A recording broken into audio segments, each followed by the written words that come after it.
image this computer here. So the first thing that we need to do is we need to get a solid shutdown from Windows. If you don't shut down from Windows and you just power off the computer, basically Windows will lock the hard disk. So we need to go ahead and shut down the computer from Windows. That will release the hard disk for imaging.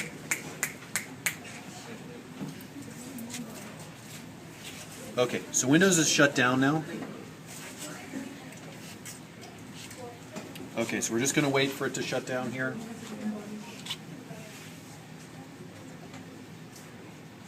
Okay, so it's still shutting down. This sometimes takes a couple of minutes.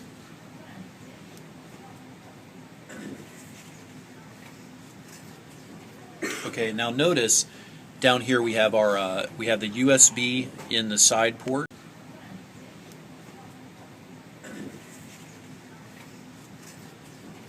Okay, now notice down here we have the USB in the side port, and we also have a network cable, a known good network cable onto the computer. So that's kind of your setup. You have the USB in, you have the network cable on, and you're going to shut down from Windows. So we're still waiting for Windows to shut down. Okay, now it's completely shut down. Okay, now there's a couple things you need to do kind of in order here. So we go ahead, we click on the power button, and we get ready to hit F12. Now F12 is going to be different on different computers. Sometimes you have to hold down the function key. On this one in particular, on the X120Es, you don't have to do anything. It's just F12. So as soon as you hit the power button, start pressing F12 right off the bat. Okay, so we hit the power button, we start pressing F12, we start pressing F12. Okay, now we see prepare boot device list. Okay, so this is kind of what you should see on the screen. Why don't you come around here and just get it straight on. Okay, so we're going to go ahead. We're going to go ahead and we're going to select down. We're going to select the USB drive. Okay, and we're going to click enter. Okay, and at this point it should be booting from USB, and we're going to start what's called the Windows PXE environment. So that's essentially it's a portable version of Windows that's been installed on the USB. So it's going to take a couple minutes to load up here. Okay, why don't you pull back and just get the screen kind of just going to come around straight on the screen and just try to fill up your window with the screen there. Perfect. All right, that's perfect. Starting Windows.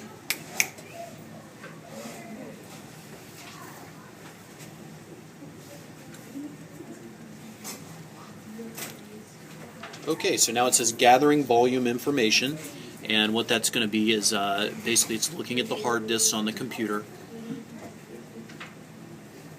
creating script variables.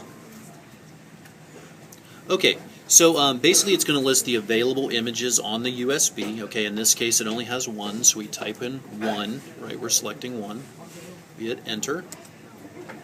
Okay, now it gives us a selection of disks, and notice disk 0 is we know which disk it is because we can look at the size here, 232 gigabytes. That's obviously the hard disk, right? Because it's the largest one. So we're going to press 0. This is the easiest place to make. Okay, now it gives us a selection of disks, and notice disk 0 is we know which disk it is because we can look at the size here, 232 gigabytes. That's obviously the hard disk, right? Because it's the largest one. So we're going to press 0. This is the easiest place to make a mistake. If I were to press 1 here, I would erase the USB, and the USB would become useless. Okay, so it's very important on this step. If you're not going to press 0 here, talk to your teacher. Okay, because 0 is almost always the right answer. Okay, so now it says continuing will erase all the contents of the disk 0. If you are sure, type yes in all caps and press enter. So we're going to go ahead and do that. Not yeah, yes. Okay, and we're going to hit enter, and away it goes. So that is part 1 of the... Okay, so the imaging process is done, and what we're going to do now is it just says remove USB, so we're going to go ahead and remove the USB. Okay, so we took the USB out, and then we're just going to choose press any key to continue. And so the computer is going to go ahead and reboot, and we're just going to kind of wait till it comes back up here in just a second. So basically right now what's going to happen is the computer is going to reboot into a new install of Windows. And everything's set to be done automatically. So basically, it's going to install Windows onto the machine, and then it's going to come up with this kind of first boot code that's been written specifically for your for the laptops, or for computers inside of it. So we're going to kind of wait for it to get started here and kind of show you what's going to happen. So basically, you can expect this to just keep loading things. You're going to see. Okay, so the computer is run for a very long time. Basically, it's restarted. You'll notice that this blue screen in the background here has run lots and lots of commands. You'll know when it's time to start again, because basically you'll see this wireless configuration tool. What you want to type here is just type and you'll get I-21 wireless. That's what you want to connect to, and then just click connect to network. Okay, you'll get this join request. Click OK here, and then you can go ahead and close the wireless tool. So at this point you can't move on until you actually close the tool. So let's go ahead and click the red X. Okay, and once you close it, that will trigger the rest of the script to continue.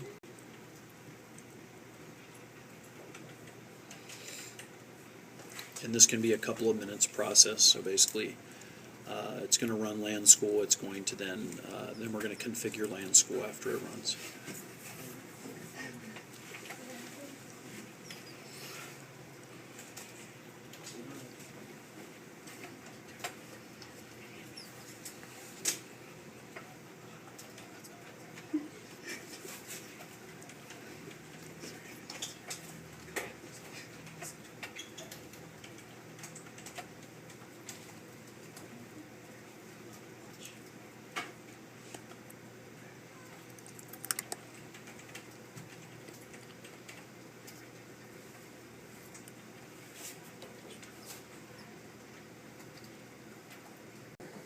Okay, now this is a good example of something that can go wrong here. So basically the LAN school, it's waiting for us to close LAN school, but LAN school is not in the foreground. So let's take a look, if you can just arrow down on the keyboard here. So basically if we click Alt-Tab, okay, can you go back up to the screen? Oops. Oh, it did actually come up.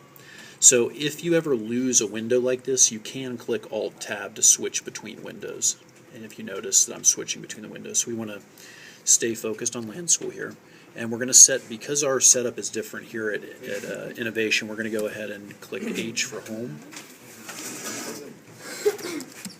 Okay, so, oops.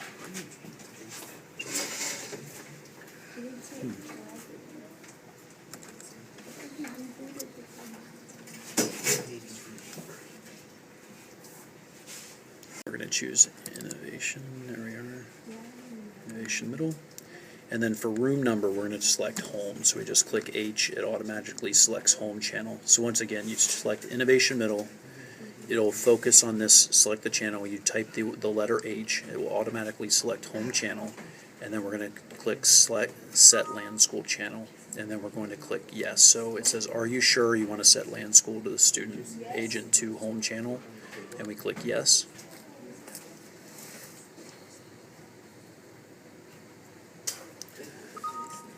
And then we're going to just click OK.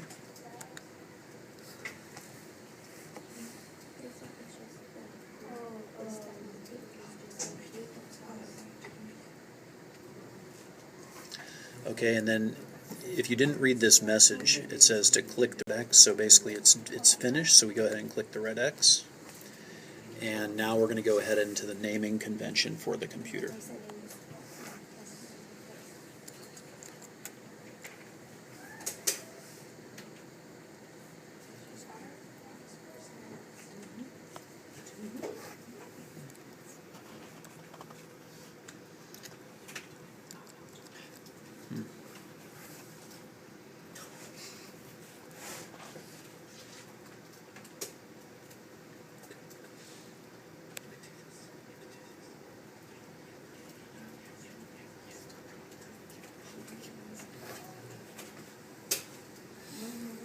Okay, so we're still waiting for the,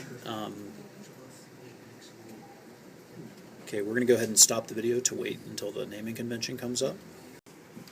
Okay, so this is an interesting case here. So basically what happened is that this is a good example of a case. I clicked on this window, which brought it into the foreground, so this was actually hiding behind the window. So if you wait too long, just go ahead and kind of move the windows around.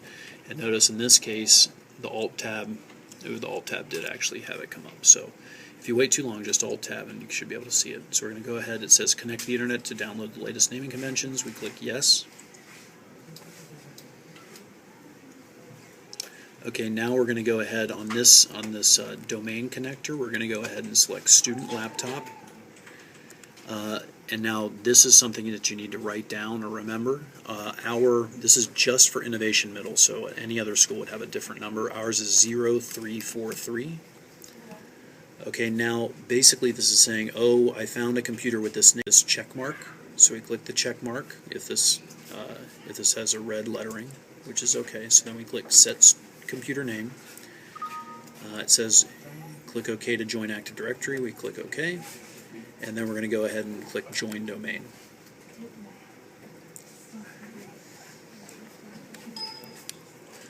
Okay. And we're going to go ahead and click Yes to reset the existing computer account.